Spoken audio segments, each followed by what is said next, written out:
Ați auzit de emo, semenii noștri care sunt mereu deprimați și plâng din orice? Dacă n-ați auzit, iată cum arată o dimineață obișnuită din viața unei familii de emo. Familia Emonescu. Dragă, nu știu ce mai, că nu mă simt deloc deprimat. Te-ai uitat la rubrica de decese? De 3 ori. Factura la gaze? Da, am citit-o și tot să-ți ia pe eu Ce? Mi-am adus aminte că a pierdut Steaua campionat. Slavă Domnului că ți-ai revenit. Începusem să fac griji. Emonica, haideți odată că întârziați la școală. Emonel, a consulat Arimelul! Nu-i frumos, Emonel.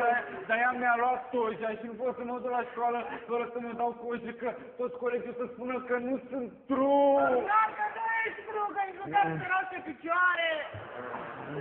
Tati, a spus că nu sunt true. Monica, nu fi răutăcioasă. Lasă, nu mai plânge, model, că să-ți dau poja mea, bine?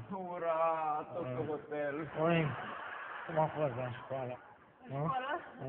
Am luat un 10 la chimie, că am demonstrat acțiunea acidului sulfuric asupra țesuturilor. Dar cum ai făcut asta? Am turnat acid sulfuric pe piele. A fost true. Ești true, bravo.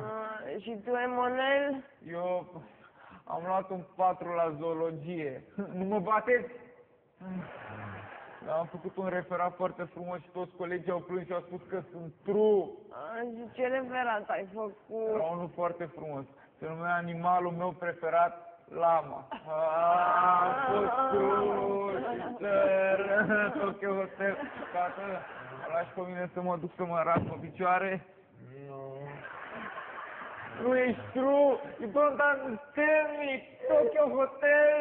Am plecat. Unde te duci, Monel? Mă duc să mă arunc pe fereastră. Stăm la partere, Monel. Mă arunc de mai multe ori la rând. Unde te duci? Am uitat să mă tai cu lama. Ai grijă să nu faci unele de sânge pe covor, dar avea l-am curățat. Ce mari s-au făcut. Cum au trecut ani? Eu nu te iubesc. Nici eu nu te iubesc.